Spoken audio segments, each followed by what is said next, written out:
Hello, welcome to Red Short Talks. നമസ്കാരം. ഈ ആഴത്തിലുള്ള വിശകലനത്തിലേക്ക് നിങ്ങൾക്ക് സ്വാഗതം. ഇന്ന് നമ്മൾ നോക്കുന്നത് ഒരു പ്രത്യേക ട്രേഡിംഗ് പ്ലാനാണ്. 2025 സെപ്റ്റംബർ 23-ലെ നിഫ്റ്റി 50യുമായി ബന്ധപ്പെട്ട ഒന്ന്. അതെ, നമുക്ക് കുറച്ച് കുറിപ്പുകൾ കിട്ടിയിട്ടുണ്ട്.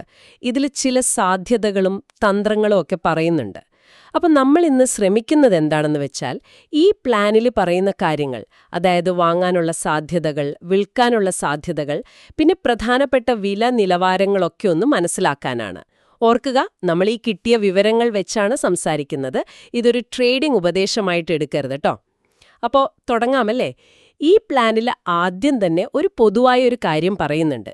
വിപണിക്ക് ഒരു ബിയറിഷ് ടു സൈഡ്വേസ് സാധ്യത. എന്താണ് അതുകൊണ്ട് ഉദ്ദേശിക്കുന്നത്? അത് നല്ലൊരു പോയിന്റാണ് തുടങ്ങാൻ. ബെയറിഷ് ടു സൈഡ്വേസ് എന്ന് പറയുമ്പോൾ ഈ പ്ലാൻ കാണുന്നത് ഒന്നുകിൽ മാർക്കറ്റ് താഴോട്ട് പോകാൻ സാധ്യതയുണ്ട്, അല്ലെങ്കിൽ പിന്നെ വലിയ കയറ്റോ ഇറക്കോ ഇല്ലാതെ ഒരു റേഞ്ചിനുള്ളിൽ ഇങ്ങനെ തങ്ങി നിന്നേക്കാം.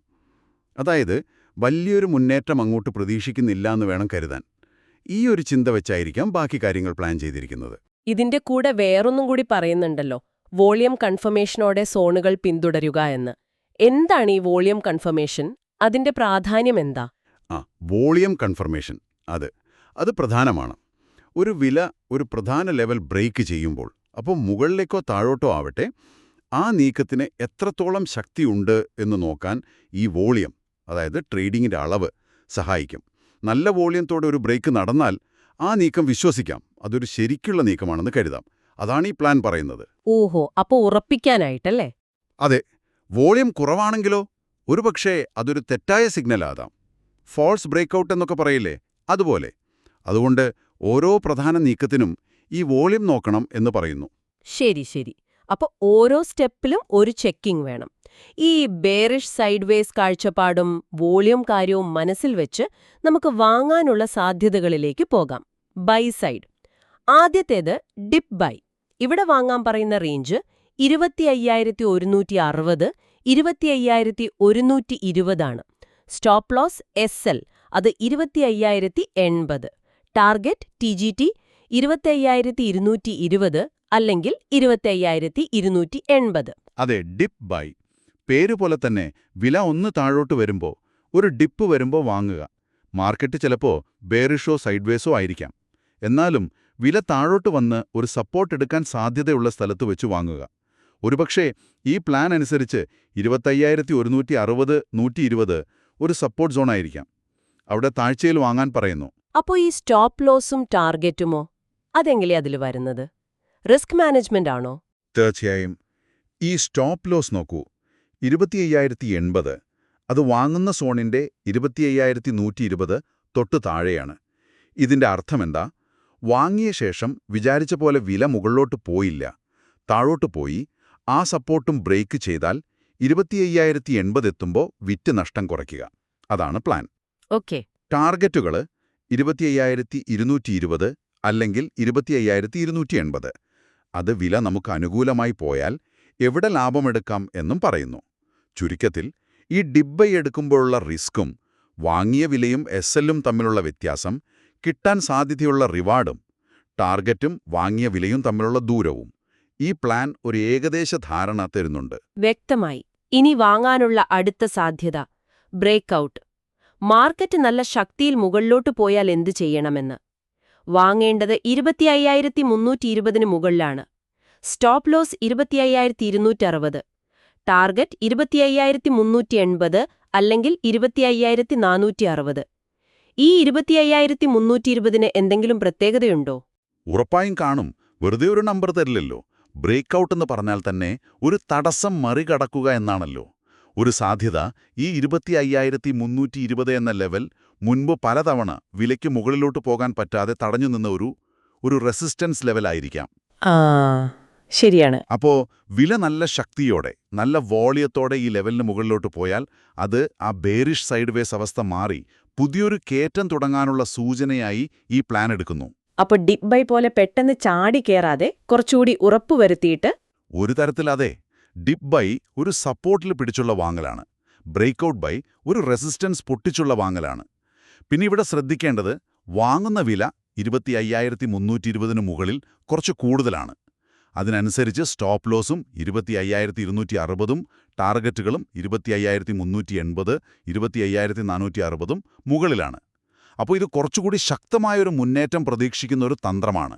ഒരുപക്ഷെ കുറച്ചുകൂടി റിസ്ക് ഉണ്ടാവാം, പക്ഷെ റിവാർഡും വലുതായിരിക്കാം ഈ പ്ലാനിന്റെ രീതി അനുസരിച്ച്. ശരി, അപ്പോ വാങ്ങാനുള്ള 2 വഴികളും കണ്ടു. ഇനി തിരിച്ചുള്ള കാര്യങ്ങൾ നോക്കാം. വിൽക്കാനുള്ള സാധ്യതകൾ. Cell side. ആദ്യത്തേത് സെൽ ഓൺ റൈസ്. വിൽക്കേണ്ട ലെവൽ 25,260, 25,300 റേഞ്ചിൽ. Stop loss 25,330. ടാർഗറ്റ് 25,180 അല്ലെങ്കിൽ 25,120. ഇവിടെ എനിക്കൊരു കാര്യം ശ്രദ്ധിച്ചു. ഈ വിൽക്കാനുള്ള സോൺ 25,260ഉം 300ഉം നമ്മൾ തൊട്ടുമുമ്പ് പറഞ്ഞ ബ്രേക്ക്ഔട്ട് ബൈ ലെവലില്ലേ 25,320, അതിന് തൊട്ട് താഴെയാണല്ലോ. ഇത് ആശയക്കുഴപ്പമുണ്ടാക്കില്ലേ? അങ്ങോട്ടും ഇങ്ങോട്ടും പെട്ടെന്ന് മാറേണ്ടി വരില്ലേ? അതെ, അത് വളരെ നല്ലൊരു നിരീക്ഷണമാണ്. ശരിയാണ്, 25,260 തൊട്ട് 300 വരെ വിൽക്കാൻ പറയുന്നു. 25,320 കടന്നാൽ വാങ്ങാനും പറയുന്നു. ഇതിനർത്ഥം ഈ 25,260നും 25,320നും ഇടയ്ക്കുള്ള ആ 60 പോയിന്റ് ജാഗ, അതൊരു ഭയങ്കര പ്രധാനപ്പെട്ടൊരു തീരുമാന മേഖല, ഡിസിഷൻ സോൺ ആയിട്ടാണ് ഈ പ്ലാൻ കാണുന്നത്. ഓഹോ. സെൽ ഓൺ റൈസ് ഇവിടെ എന്തിനാ പറയുന്നേ? മാർക്കറ്റ് പൊതുവെ ബെയറിഷോ സൈഡ്വേസോ ആണെങ്കിൽ വില തൽക്കാലത്തേക്കൊന്ന് പൊങ്ങി ഈ റെസിസ്റ്റൻസ് സോണിലെത്തുമ്പോൾ അവിടെ തട്ടി താഴേക്ക് തന്നെ തിരിയാൻ സാധ്യതയുണ്ട് എന്ന കണക്കുകൂട്ടലിലാണ്. അപ്പോൾ ആ സോണിൽ വിൽക്കുന്നു. പക്ഷെ നമ്മുടെ കണക്കുകൂട്ടൽ തെറ്റി വില മുകളിലോട്ട് പോയി 25,320ഉം കടന്നാൽ ഈ വെച്ച സ്റ്റോപ്പ് ലോസ് 25,330 വെച്ച് ഒഴിവാകുന്നു അല്ലേ? അതെ, കൃത്യം. സ്റ്റോപ്പ് ലോസ് 25,330 വെച്ചതെന്തിനാ? ഒരുപക്ഷേ ഈ സോണും കടന്ന് ബ്രേക്ക്ഔട്ട് ലെവലിന് മുകളിൽ പോയാൽ ആ ഷോർട്ട് പൊസിഷൻ ഒഴിവാക്കി നഷ്ടം കുറയ്ക്കാൻ. ഈ സോൺ ഇത്ര ചെറുതായതുകൊണ്ട് ഇവിടെ വളരെ സൂക്ഷിച്ച് ചിലപ്പോൾ വോളിയമൊക്കെ നോക്കി ഉറപ്പുവരുത്തിയിട്ടേ ചെയ്യാവൂ എന്നായിരിക്കും ഈ പ്ലാൻ ഉദ്ദേശിക്കുന്നത്. ടാർഗറ്റുകൾ 25,180, 25,120 താഴോട്ട് വെച്ചതിൽ നിന്ന് ആ പ്രതീക്ഷ വ്യക്തമാണല്ലോ. ഓക്കെ, ശരി. ഇനി വിൽക്കാനുള്ള അവസാനത്തെ ഓപ്ഷൻ ബ്രേക്ക് ഡൗൺ. ഇവിടെ വിൽക്കാൻ പറയുന്നത് 25,100ന് താഴെയാണ്. Stop loss 25,160. ടാർഗറ്റ് 25,000 അല്ലെങ്കിൽ അതിലും താഴെ 24,920, 24,880 എന്ന റേഞ്ചിലേക്ക്. ബ്രേക്ക് ഡൗൺ ഇത് മറ്റേ ബ്രേക്ക്ഔട്ടിന്റെ നേരെ ഓപ്പോസിറ്റ്. വില ഒരു പ്രധാന സപ്പോർട്ടായി ഈ പ്ലാൻ കരുതുന്ന 25,100ന് താഴോട്ട് നല്ല വോളിയത്തോടെ ഇറങ്ങിയാൽ മാത്രം വിൽക്കുക. ഇത് മാർക്കറ്റിലെ ഒരു ദൗർബല്യം കൂടുന്നതിന്റെ സൂചനയായി, ഒരു വലിയ വീഴ്ച വരാനുള്ള സാധ്യതയായി ഈ പ്ലാൻ കാണുന്നു. ഈ 25,100 ലെവലും പ്രധാനപ്പെട്ടതാണെന്ന് തോന്നുന്നു. നേരത്തെ പറഞ്ഞ ഡിപ്പ് ബൈ സോൺ ഇതിന്റെ തൊട്ടുമുകളിലായിരുന്നല്ലോ, 120, 160 റേഞ്ചിൽ. അതെ അതെ, നിങ്ങളത് ശരിയായി കണക്ട് ചെയ്തു. ഡിപ്പ് ബൈ സോൺ 160, 120 ആയിരുന്നു. അതിനർത്ഥം ആ സോണിന് താഴെയുള്ള ഈ 25,100 ഒരു അവസാനത്തെ സപ്പോർട്ട് പോലെയായിരിക്കാം ഈ പ്ലാൻ കാണുന്നത്. അത് ബ്രേക്ക് ആയാൽ പിന്നെ വലിയ തടസ്സമില്ലാതെ താഴോട്ട് പോകാം എന്നായിരിക്കാം കണക്കുകൂട്ടൽ. അതുകൊണ്ടാണ് ടാർഗറ്റുകൾ 25,000ഉം അതിന് താഴെയൊക്കെ വച്ചിരിക്കുന്നത്. അപ്പോ ഈ ബ്രേക്ക് ഡൗൺ സാധ്യത പ്ലാനിന്റെ തുടക്കത്തിൽ പറഞ്ഞ ആ ബെയറിഷ് ടു സൈഡ്വേസ് എന്ന പൊതുവായ ഐഡിയയുമായിട്ട് ശരിക്കും ചേർന്നു പോകുന്നുണ്ടല്ലേ? തീർച്ചയായും. ഈ 4 സാധ്യതകളിൽ ഈ ബ്രേക്ക് ഡൗൺ സെല്ലാണ് ആ ബെയറിഷ് അനുമാനത്തെ ഏറ്റവും നന്നായി കാണിക്കുന്നത്. ഇവിടെ സ്റ്റോപ്പ് ലോസ് 25,160 ആണ്. അതായത് ആ ബ്രേക്ക് ഡൗൺ ലെവലായ 25,100ന് മുകളിൽ. എന്തിനാ?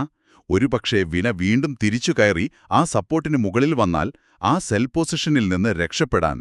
പലപ്പോഴും ഈ സപ്പോർട്ടൊക്കെ ബ്രേക്ക് ചെയ്യുമ്പോൾ ആളുകൾ പേടിച്ച് വിൽക്കാൻ തുടങ്ങും. അപ്പോൾ അങ്ങനെ വരുമ്പോൾ ഈ പ്ലാൻ ഒരു വ്യക്തമായ എൻട്രി പോയിന്റും 25,100ന് താഴെ സ്റ്റോപ്പ് ലോസും 25,160ഉം തന്ന് ഒരു ഓർഡർ ഉണ്ടാക്കാൻ ശ്രമിക്കുന്നു. ശരി, അപ്പൊ നമ്മൾ ഈ 4 സാഹചര്യങ്ങളും നോക്കി. 1, വില താഴോട്ട് വരുമ്പോ വാങ്ങാൻ ഡിപ്പ് ബൈ 25,150, 120. 2, വില മുകളിലോട്ട് പോകുമ്പോൾ റെസിസ്റ്റൻസ് പൊട്ടിച്ച് മുകളിലോട്ട് പോകുമ്പോൾ വാങ്ങാൻ ബ്രേക്ക്ഔട്ട് ബൈ 25,320ന് മുകളിൽ.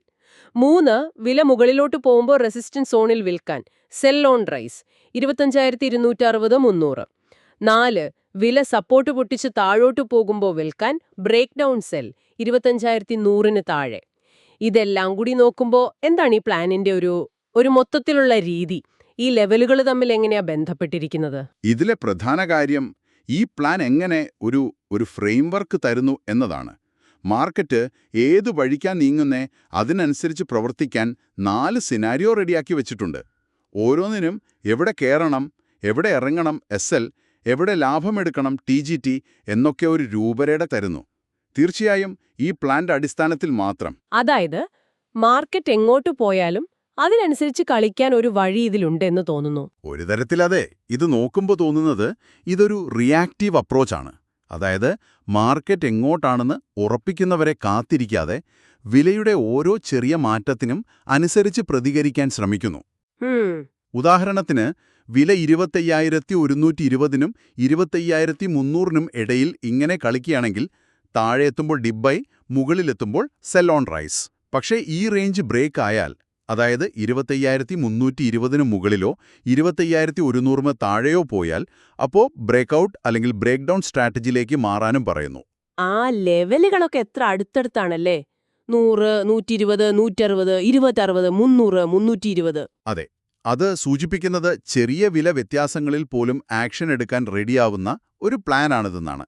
പിന്നെ ആ വോളിയം കൺഫർമേഷൻ വേണമെന്ന് വീണ്ടും വീണ്ടും പറയുന്നത് ഈ റിയാക്റ്റീവ് രീതിയിലുള്ള അപകടം കുറയ്ക്കാനുള്ളൊരു വഴിയായിരിക്കാം.